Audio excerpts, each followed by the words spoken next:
In the early years of independence, Sarawak was a fledgling Malaysian state with a population of less than 1 million, distributed over a landmass as large as Peninsular Malaysia. What was lacking was the need to uplift the standard of literacy of its peoples. There was a need to revamp the education system, build more schools, and groom the future intelligentsia. It was at this time, under the leadership of the third Chief Minister of Sarawak, Tun Haji Abdul Rahman Yaakob, that the very foundations of a new state were put in place.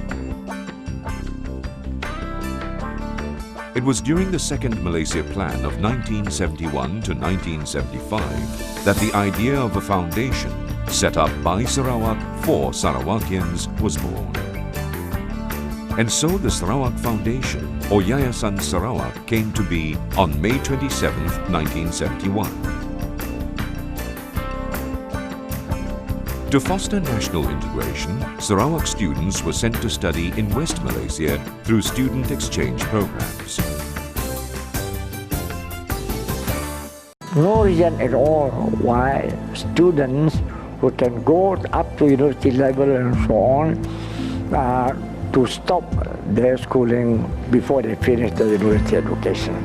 The poor potato, the poor Chinese will always get help from the Sarawak or from the state government, whatever it is, with type sitting there as chief minister, and he would definitely assist anyone who is in need of funds to go for further studies, no problem. Since Yayasan Sarawak's focus was on developing the talent of the youth, various scholarship funds were initiated. Among the first batch of successful applicants were a large proportion of native students from all over the state. One of the early scholars from the 1973 batch was Dr. Philip Raja, now one of the leading pediatric cardiologists in the country. There were many challenges we faced as Kelabit students in Barrio Primary School. Reading materials was scarce, and we did not have any lighting at the school or at home. And we went to school without shoes. My life destiny to where I am today started when I was given a Yayasan Sarawak scholarship in 1973 to continue my secondary education in Semenanjung, Malaysia, from Form 1 to matriculation. Then, when I entered university to study medicine, I continued on under Yayasan Sarawak scholarship. Without a doubt, my professional achievement and my success today would not have been possible without the Yayasan Sarawak scheme. When Pehin Seri Haji Abdul Taib Mahmud became Chief Minister on March 26, 1981, he returned to Sarawak with a vision to bring much-needed development to the state.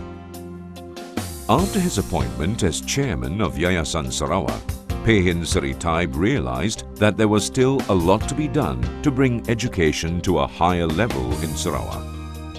Various incentives and awards were introduced to encourage schools, teachers and students alike to improve their standards and achieve higher goals. Pehin Seri Taib emphasized on the importance of community development and established joint programs with the Education Department.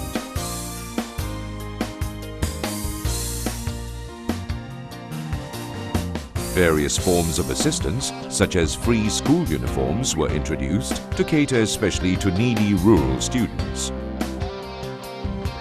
During his chairmanship, Pehin Seri Taib initiated the idea of collaboration with foreign universities, thus establishing Curtin University of Technology and Swinburne University, Sarawak.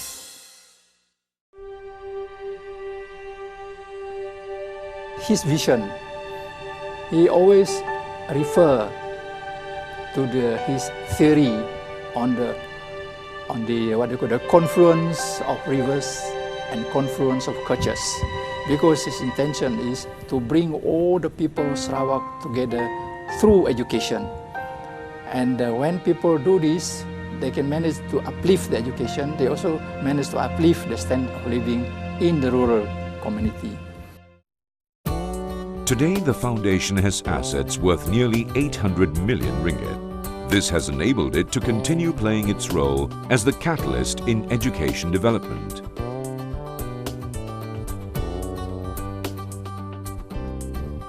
Yayasan Sarawak is spearheading the development of quality human capital to meet the state's rapid development needs. As a result of its prudent management, Yayasan Sarawak received the Chief Minister's Award in the year 2000, followed by ISO 9002 certification a year later. During Pehin Sri Taib's leadership, Yayasan Sarawak's foundation was firmly laid, thus paving the way for the successor to carry on the good work. In 1999, Dato' Amar Adnan Haji Satim assumed the chairmanship of the foundation. At its helm for the past 11 years, he has managed to implement all the policies and objectives of his predecessors.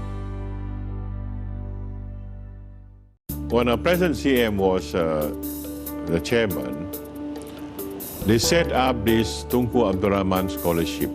And I think this is a higher scale sort of scholarship for very qualified and talented people.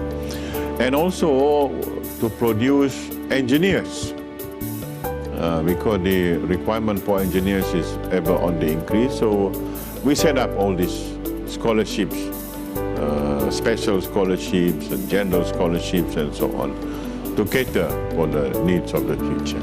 Since the time when the present Chief Minister was chairman, we not only go into the provision of scholarships, loans and so on, but also to be directly involved in the establishment of educational institutions. That is why we are partly responsible for the establishment of Curtin campus in Miri, Swinburne campus in Kuching, and lately, of course, we were taken over the management of College Laila Taib in Cebu. So we want to go directly into the field of education by way of establishing institutions and so on. SCORE, Sarawak Corridor for Renewable Energy and so on, will require a lot of skilled technicians and professionals and so on. So being aware of this, we want to increase the number of qualified people to fill into this overall scheme. And we are also in skills development, training of technicians and electricians and welders and so on, people in the skills trade. And I think so far we have sent a few thousand people for either certificate or diploma courses for skill development, not only in Sarawak but all over Malaysia. Our assets, fixed or liquid assets, is somewhere near 1 billion. And this, I think, we have built up our assets, especially when the present Chief Minister was the chairman. The Yayasan managed to build up its assets by leaps and bounds. Now this means we have a regular income from our investment. Our regular income from many sources, of course, our investment, of course, government grants and so on, we managed to cover our expenses with a bit more than that, so that our operation can expand in the years to come. And also to further increase our capitalization. Yayasan Sarawak continues to keep abreast with the latest development. From its humble beginnings almost 40 years ago, it is now a key player in promoting education in Sarawak. When the corridor of renewable energy, or SCORE, is fully realized, Yayasan Sarawak can be proud to have played an important role in developing the talents that will be employed in all the mega projects that will transform Sarawak into a fully developed economy in the near future.